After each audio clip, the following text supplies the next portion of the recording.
안녕하세요. 미사대박부동산입니다. 오늘은 상가 투자를 잘하는 요령에 대해서 이야기해 보려고 합니다.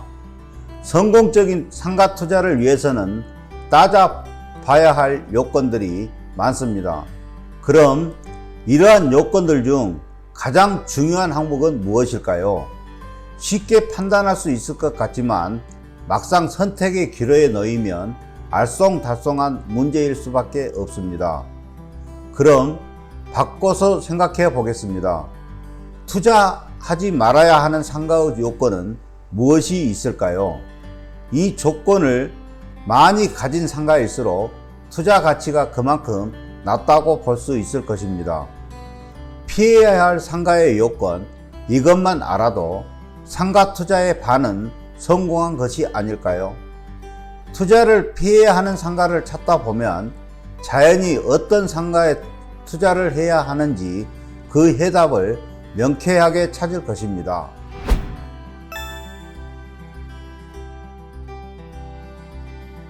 첫째, 임차인이 없는 상가는 분양을 피하는 것이 좋습니다. 분양받은 상가를 수분양자가 직접 운영하지 않는 이상 임대인은 임차인이 필요할 것입니다.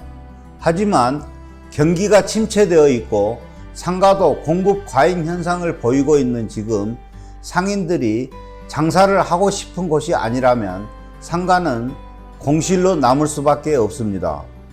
만약 분양사원들이 100% 임차인 확보, 선임대 완료 등 달콤한 조건을 내세운다고 해도 그 말을 그대로 믿어서는 안 됩니다. 아무리 계약이 임차인 확보 조건을 전제하에 이루어졌다 하더라도 계약서상에 명시되지 않는 내용은 아무런 법적 효력을 갖지 못하기 때문입니다. 둘째, 업종 변경이 잦은 상가도 주의해야 합니다. 임대인이나 업종이 자주 변경되는 곳은 한마디로 장사가 잘 안 되는 점포일 경우가 대부분이기 때문입니다. 지출되는 임대료에 비해 수입이 적어 결국 장사를 포기하는 경우가 빈번하게 발생하기 때문에 업종 변경이 잦은 것입니다. 이러한 상가를 피하기 위해서는 주변 공인중개사 사무소에 들려 세입자 변동에 관한 사항을 상세히 알아보거나 관리사무소 등에 들려 임차인 변동, 관리비 납부 상태 등을 철저하게 점검해 볼 필요가 있습니다.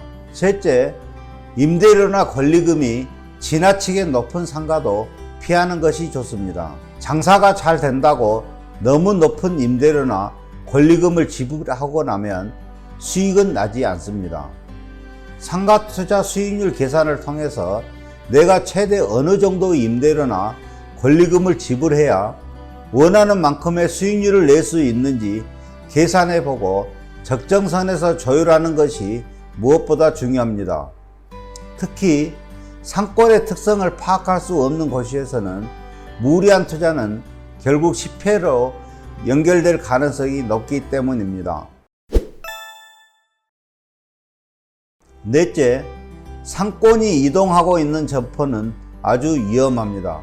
신규역이나 대형 유통 매장이 들어서면 이를 중심으로 신흥 상권이 활성화되어 주변 상권을 이끌어가게 되며 반면에 기존 상권은 점차 빚을 잃어가게 됩니다.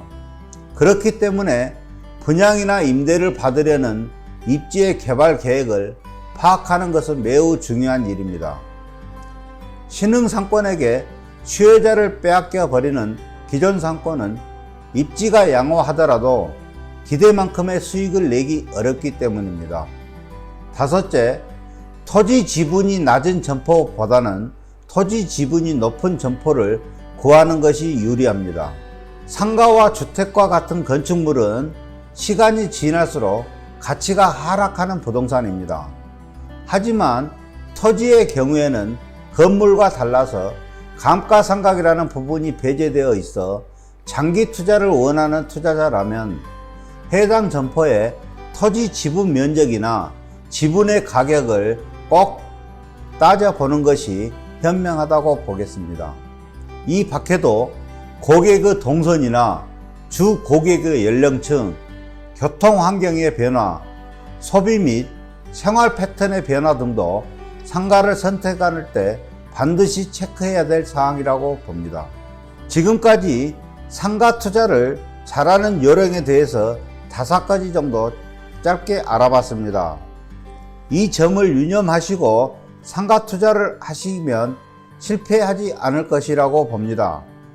본 영상이 도움이 되셨다면 구독과 좋아요를 부탁드리겠습니다.